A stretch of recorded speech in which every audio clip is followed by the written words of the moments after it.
解説。2023年公開映画ベスト10、必見の名作を振り返る。こんにちは、レイムです。今回は2023年公開の映画の中から、必見の10本をランキング形式で紹介していきます。そうだな、レイム。今年もたくさんの映画が公開されたけど、どれも話題作ばかりだぜ。ジャンルも様々で、どれも見逃せない作品だ。ほんとだよね。どんな映画がランクインしてるのかすごく気になるなぁ。じゃあ、早速始めるぜ。10位から1位まで順番に発表していくから、最後までお楽しみに。第10位、エブリシング、エブリウェア、オール、アット、ワンス。ねえマリサ、エブリシングエブリウェアオールアットワンスって、なんだかすごいタイトルだけど、どんな映画なの？タイトルの通り、すべてが同時に、至るところで起こるっていう、マルチバースを舞台にした奇想天外なアクション映画だぜ。2022年にアメリカで制作されて、日本では2023年3月に公開されたんだ。マルチバースって、別の世界が同時に存在してるってやつ？その通り、主役はミシェル・ヨーが演じるエブリンっていう、コインランドリーを経営してる中年の中国系アメリカ人女性。彼女はある日、税務調査で IRS に呼び出されたんだけど、突然夫が別の宇宙の自分として現れて、全宇宙を救ってくれって頼まれるんだ。いきなりそんな展開になるの？そうなんだぜ。そこから彼女はいくつもの別の宇宙に飛ばされて、カンフーの達人だったり、シェフだったり、指がソーセージの世界の自分だったりと、もうめちゃくちゃだ。でも、そのカオスの中で描かれるのが、自分の存在意義とか家族との関係っていう、すごく深いテーマなんだ。ただのアクション映画じゃないんだね。アクションも映像もぶっ飛んでるけど、ちゃんと泣けるんだよ。だからこそ、第95回アカデミー賞では作品賞、主演女優賞、助演男優賞、脚本賞など、全部で7部門受賞したんだ。評価も観客も大絶賛だったぜ。なるほど。タイトルのインパクトだけじゃなくて、内容もすごく濃い映画なんだね。第9位、バービー。ねえマリサ、バービーって、あの人形の映画なの？そうだぜ。2023年に公開された実写映画で、監督はグレタ・ガーウィグ、主演はマーゴット・ロビーがバービーを、ライアン・ゴズリングがケンを演じてるんだ。マーゴット・ロビーって、スーサイド・スクワットのハーレイ・クイーン役の人だよね？そうそう。今作では彼女が完璧な世界バービーランドに住む、理想的なバービーとして登場する。バービーランドでは、みんながバービー、みんながケンっていう独特の設定なんだぜ。へえ、ユニークな世界観だね。でも、ただ楽しいだけの話じゃないんでしょ？そこがこの映画の面白いところなんだ。バービーはある日、自分の体に異変を感じて、現実世界に旅立つんだよ。ケンも一緒にな。そこで完璧さや存在意義っていう問いに直面する。バービーが悩むの？ちょっと意外かも。現実世界では女性の生きづらさや、ジェンダーの偏見に触れるんだ。一方のケンは、現実世界の男性優位な価値観に影響されて、バービーランドに男尊女卑的な変化を持ち込もうとするんだぜ。それって、バービーランドが危機に陥るってこと？その通り。でもバービーたちは、自分自身を見つめ直しながら、元の世界を取り戻すために立ち上がる。笑えるし、泣けるし、考えさせられる。すごい作品だよ。見た目の華やかさに騙されちゃいけないね。すごく奥深いテーマなんだね。第8位、怪物の木こり。ねえマリサ、怪物の木こりって、どんな映画なの？これは2023年12月1日に公開された日本のサイコスリラー映画で、監督は三池崇、主演は亀梨和也だぜ。原作は倉井真由介の同名小説で、第17回、このミステリーがすごい、大賞を受賞した作品なんだ。へえ、そんなに評価の高い原作なんだ。どんなストーリーなの？物語は、絵本、怪物の木こりに登場する怪物の仮面をかぶった犯人が、斧で人間の頭を割って脳を奪い去るという連続猟奇殺人事件から始まるんだ。次のターゲットに選ばれたのが、敏腕弁護士の二宮明。だけど、彼の本性は犯人をも上回る冷血非情なサイコパスだったんだ。主人公がサイコパスなの？そうなんだ。二宮は目的のためなら殺人も厭わない人物で、犯人に襲われたことをきっかけに、自ら犯人を追い詰めようとするんだ。警視庁の天才プロファイラーと白蘭子や、二宮の婚約者蓮見恵美、そして彼の協力者で外科医の杉谷九郎など、様々な人物が絡み合って、物語は複雑に展開していくんだ。登場人物も多くて、かなり入り組んだストーリーなんだね。そうだな。特に二宮の過去や、犯人がなぜ脳を奪うのかといった謎が徐々に明らかになっていく過程が見どころだぜ。さらに、物語の終盤では二宮が自身のアイデンティティと向き合うシーンもあって、ただのサスペンス映画じゃない深みがあるんだ。なるほど。サイコスリラーとしてだけでなく、人間ドラマとしても楽しめる作品なんだね。その通りだぜ。血みどろのバイオレンスだけじゃなく、心理的な駆け引きやキャラクターの内面描写がしっかりしているから、見る人によっていろんな解釈ができる作品だと思うぜ。第7位、君たちはどう生きるか。ねえマリサ、君たちはどう生きるかって、どんな映画なの？これは2023年7月14日に公開されたスタジオジブリのアニメ映画で、宮崎駿監督が10年ぶりに手掛けた長編作品だぜ。タイトルは吉野源三郎の同名小説から取られているけど、内容はオリジナルなんだ。へえ、どんなストーリーなの？舞台は第二次世界大戦中の日本。主人公の少年牧真人は、母親を火事で亡くしてしまう。その後、父親と共に田舎の屋敷に移り住むんだけど、新しい環境に馴染めず、複雑な感情を抱えていたんだ。そんな中で何が起こるの？ある日、真人は人間の言葉を話す不思議なアオサギと出会う。そのサギに導かれて、屋敷の近くにある古い塔へと向かい、そこから異世界へと足を踏み入れるんだ。異世界って、どんな世界なの？その世界では、生と死が混ざり合ったような不思議な出来事が次々と起こる。真人はそこで、漁師の女性キリコや火を操る少女姫、そして奇妙なインコたちと出会い、冒険を繰り広げるんだ。なんだか複雑そうな話だね。確かに一見すると難解に感じるかもしれないけど、テーマは生きることや自分自身との向き合い方なんだ。真人が異世界での経験を通じて成長していく姿が描かれているんだよ。なるほど。深いテーマがあるんだね。そうなんだ。宮崎監督自身の少年時代の記憶や感情が反映されているとも言われていて、非常にパーソナルな作品になっているんだ。それは興味深いね。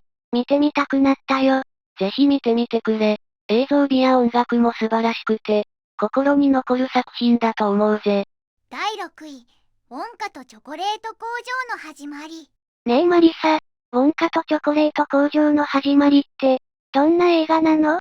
これは2023年12月8日に公開されたファンタジー映画で、ロアルド・ダールの児童小説、チョコレート工場の秘密に登場するウィリー・ウォンカの若き日を描いた作品だぜ。監督は、パディントンシリーズのポール・キング。主演はティモシー・シャラメだ。ティモシー・シャラメって、デューンにも出てた俳優さんだよね。そうそう。彼が演じる若きウォンカは、亡き母と約束した世界一のチョコレート店を開くという夢を叶えるため、一流のチョコ職人が集まる街にやってくるんだ。どんな困難が待ち受けてるの？ウォンカのチョコレートはすぐに評判になるんだけど、街を牛耳るチョコレート組合から妬まれて目をつけられるんだ。さらに、ウンパルンパというオレンジ色の小さな紳士が現れて、ウォンカのチョコを盗み続けるんだよ。ウンパルンパって、あの有名なキャラクターだよね。そうだぜ。今回はヒュー・グラントが演じていて、コミカルな存在感を放ってるんだ。彼とのやりとりも見どころの一つだよ。他にはどんなキャラクターが登場するの？孤独な少女ヌードルや、謎めいた神父、チョコレート中毒の警察署長など、個性豊かなキャラクターたちがウォンカの冒険を彩っているんだ。物語のテーマは何なの？夢を追いかける勇気や、仲間との絆、そして困難に立ち向かう強さが描かれているんだ。ウォンカがどのようにしてチョコレート工場を築いていくのか、その過程が感動的に描かれているよ。第5位、イコライザー。ザ・ファイナル。ねえマリサ、イコライザーザ・ファイナルって、どんな映画なの？これは2023年10月6日に公開されたアクション映画で、イコライザーシリーズの最終章だぜ。主演はデンゼル・ワシントンで、監督はアントワーン・フークアが続投しているんだ。シリーズの最終章なんだね。どんなストーリーなの？元 CIA の特殊工作員ロバート・マッコールが、イタリアのシチリア島での任務中に負傷し、アマルフィ海岸沿いの静かな田舎町にたどり着くんだ。そこで地元の人々に助けられ、彼らの温かさに触れることで、これまでの孤独な生活から解放されるんだよ。それで彼はその町で静かに暮らすことを決意するの？そうなんだ。マッコールはイコライザーとしての過去を捨て、この町を安住の地とすることを決意する。腕時計を外すことで、これまでの仕事から手を引く象徴としているんだ。でも、何か問題が起こるんでしょ？その通り、町にはナポリのマフィア、クアランタ兄弟が暗躍していて、住民たちを脅迫し、暴力で支配しようとしているんだ。マッコールは再び腕時計を身につけ、町の人々を守るために立ち上がるんだよ。マッコールはどんな方法で立ち向かうの？彼は冷静沈着に敵の動きを分析し、計画的に行動するんだ。例えば、マフィアのアジトに潜入して情報を収集したり、敵の弱点をついて一気に制圧したりする。彼の戦術はまさにプロフェッショナルそのものだぜ。それは見応えがありそうだね。キャストについてはどう？マッコールを演じるデンゼル・ワシントンはもちろん、CIA エージェントのエマ・コリンズ役にはダコタ・ファニングが出演している。彼女はマッコールと協力して、マフィアの背後にある陰謀を暴いていくんだ。この映画の見どころは何？アクションシーンの迫力はもちろんだけど、マッコールの内面の変化や、街の人々との絆が描かれている点も注目だね。彼がどのようにして過去と向き合い、未来を選択するのかが描かれているんだ。なるほど。ただのアクション映画じゃなくて、深いテーマもあるんだね。その通りだぜ。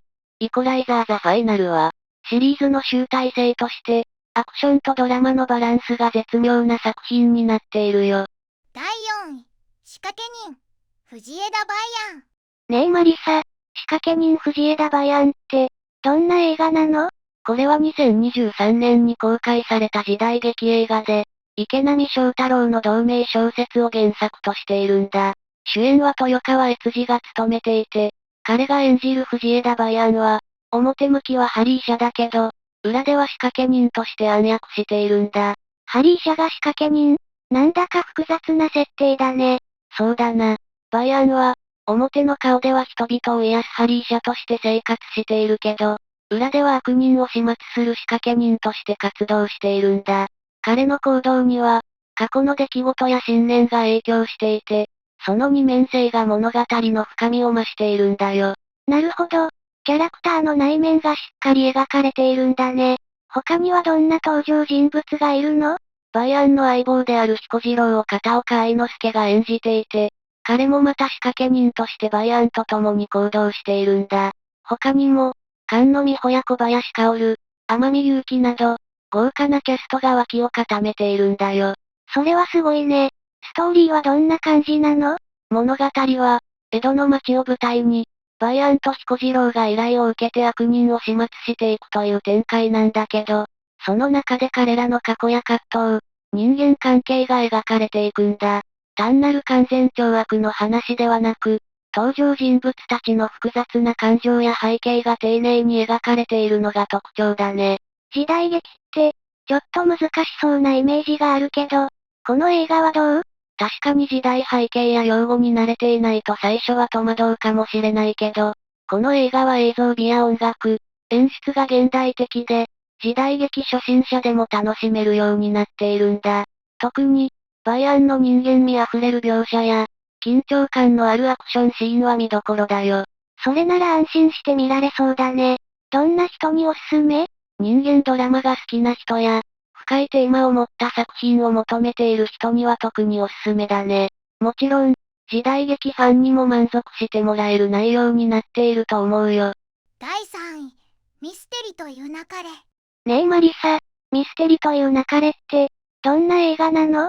これは2023年9月15日に公開された日本映画で、田村由美の人気漫画を原作としているんだ。主演は菅田将暉が務めていて、彼が演じる久能整は、天然パーマでおしゃべりな大学生というユニークなキャラクターなんだ。どんなストーリーなの？整は美術展を訪れるために広島を訪れるんだけど、そこで犬堂ガロの知人だという女子高生狩集まり塩路と出会うんだ。塩路は整に、バイトしませんか？お金と命がかかっている。マジですと持ちかけるんだよ。そのバイトって何なの？それは、狩集まり家の莫大な遺産相続に関するもので、当主の孫にあたる塩路、狩集まり木之助、母壁根を、赤峰由良の4人の相続候補者たちが、遺言書に書かれた、それぞれの蔵に置いてあるべきものをあるべきところへ過不足なくせよというお題に従い、謎を解いていくんだ。なんだか複雑そうだね。そうなんだ。しかも、狩集まり家の遺産相続は代々曰く付きで、その度に死人が出ているんだ。塩路の父親も8年前に他の候補者たちと自動車事故で死亡していて、塩路はその真相を探ろうとしているんだよ。整はどう関わっていくの？整はその鋭い観察力と独自の価値観で、遺産相続に隠された真実を解き明かしていくんだ。彼の推理と人間関係の描写が見どころの一つだよ。キャストについてはどう？整を演じる菅田将暉の他に、狩集まり塩路役に原菜乃華、狩集まり木之助役に町田啓太、母壁根を役に萩原俊久、赤峰由良役に柴咲コウ、車坂朝春役に松下洸平など、豪華なキャストが揃っているんだ。この映画の魅力は何？ミステリー要素だけでなく、登場人物たちの心理描写や人間関係の複雑さが丁寧に描かれていて、見る者に深い余韻を残す作品になっているんだ。原作ファンはもちろん、初めての人でも楽しめる内容だよ。第2ミッションインポッシブルデッドレコニングパート1。ねえマリサ、ミッションインポッシブルデッドレコニングパート1って、どんな映画なの？これは2023年に公開されたシリーズ第7作目で、主演はもちろんトム・クルーズ。彼が演じるイーサン・ハントが、全人類の命運を握る AI 兵器をめぐって世界中を駆け回るんだ。シリーズの中でも特にスリリングな展開が話題になったぜ。AI 兵器？またすごく現代的なテーマだね。そうなんだ。この AI 兵器は、自律的に情報を操り、人間社会に甚大な影響を与えられる存在で、悪の手に渡れば制御不能な事態になる。イーサンたちはそれを阻止すべく動き出すんだ。いつものチームも登場するの？ああ、ベンジー、ルーサー、イルサといったおなじみの仲間たちに加えて、新キャラクターのグレイスっていう謎の女性も登場する。彼女を演じるのはヘイリー・アトウェル。元スパイで、腕も頭も切れるキャラなんだ。新キャラも魅力的なんだね。ストーリーはどう進んでいくの？イーサンは、過去に深く関わった因縁の男ガブリエルと再会する。こいつが AI 兵器にアクセスできる鍵を握っていて、イーサンは世界の秩序と、自分の仲間たちの命の両方を守るという難しい選択に直面するんだ。それって相当ハードなミッションだよね。そうだな。しかも、今回はパート1ってタイトル通り、物語はまだ途中、続編へと繋がる前編として、登場人物の心理や過去、信念がじっくり描かれているんだ。アクションもすごかった？もちろん、ノルウェーの崖からバイクでダイブしたり、ローマ市街を手錠で繋がれたままカーチェイスしたり、列車上でのバトルなど見どころ満載。トム・クルーズがまたしても自分でスタントをこなしていて、その迫力は本物だぜ。そこまでやるのがすごいよね。テーマ的にはどんな印象？信頼と選択だな。誰を信じるか、何を守るか、そしてそのために何を失う覚悟があるかっていう、人間的な葛藤が映画の芯にあるんだ。派手なアクションと並行して、イーサンの人間としての葛藤が深く描かれているのがこの作品の魅力だぜ。なるほど。単なるアクション映画じゃなくて、深いテーマもあるんだね。見たくなっちゃった。ぜひ見てくれ。シリーズの中でも特にドラマ性が濃い一作になっているから、初見の人にもおすすめできるぜ。第1ゴジラ、マイナスワン。ねえマリサ、ゴジラマイナスワンって、どんな映画なの？これは2023年11月3日に公開された日本の怪獣映画で、ゴジラ生誕70周年を記念して制作された作品だぜ。監督は山崎隆、主演は神木隆之介。舞台は第二次世界大戦末期から戦後の日本なんだ。戦争直後の日本が舞台って、珍しいゴジラ映画だね。そうなんだ。物語は、特攻隊員だった主人公敷島光一が、出撃直前に戦意を失って不時着するところから始まる。彼は大戸島という場所に降り立ち、そこでゴジラと呼ばれる巨大な怪物と遭遇するんだ。それってゴジラのこと？そうだぜ。その後、戦後の東京に戻った敷島は、赤ん坊を抱えた女性大石典子と出会い、共に明子という子を育てるようになる。彼は罪の意識に苛まれながらも、新しい生活を始めていくんだ。でも、ゴジラがまた現れるんでしょ？そう。人々が平和を取り戻そうとしている中、突如としてゴジラが現れて街を破壊し始める。圧倒的な力で国民を恐怖に陥れるゴジラに対し、敷島は再び立ち上がる決意をするんだ。かつて何もできなかった自分と決別するためにな。人間ドラマもしっかり描かれてるんだね。その通り、登場人物の心理描写がとても丁寧で、単なる怪獣映画じゃないんだ。のりこを演じた浜辺美波は、焼け野原を生き抜く強い女性像をリアルに表現しているし、水島役の山田裕貴や、吉岡秀隆、佐々木蔵之介、安藤サクラといった実力派俳優たちが脇を固めているのも見どころだな。映像や演出も迫力がありそう。山崎隆監督の VFX は圧巻だよ。ゴジラの造形や破壊シーンのリアリティはもちろん、戦後の日本の街並みや風景の再現度も高くて、時代の空気がしっかり伝わってくる。静と動のバランスが絶妙で、見る人の心を揺さぶる作りになっているんだ。じゃあ、怪獣映画に馴染みがない人でも楽しめる？もちろんだぜ。この作品は人がどう生きるかっていうテーマも内包していて、戦争と復興、罪と贖罪、人との絆といった重厚なテーマが織り込まれてる。ゴジラがただ暴れるだけの映画じゃなくて、ちゃんと心に残る内容なんだ。なるほど。ゴジラ映画の新しい方向性って感じだね。まさにそうだな。日本映画としても、ゴジラ作品としても非常に完成度の高い一作だよ。これは絶対に見る価値があるぜ。総評、まとめ。今回は2023年に公開された映画の中から、注目の10本を紹介してきたけど、本当にバラエティ豊かだったね。そうだな。アクションからサスペンス、ファンタジー、そしてヒューマンドラマまで、どの作品にもそれぞれの魅力と深さがあったぜ。中には見たことない映画もあったけど、すごく見てみたくなったよ。どの作品も評価が高いだけじゃなく、ちゃんと時代や社会とリンクしたテーマを持ってるのが印象的だったな。映画って本当に、心を動かす力があるよな。いい映画は人の生き方や価値観をも変えてくれる気がするよ。これを機に、まだ見てない作品をチェックしてみるのもありだぜ。最後までご視聴いただきありがとうございました。これからも役立つ情報をお届けいたしますので、チャンネル登録と高評価をよろしくお願いします。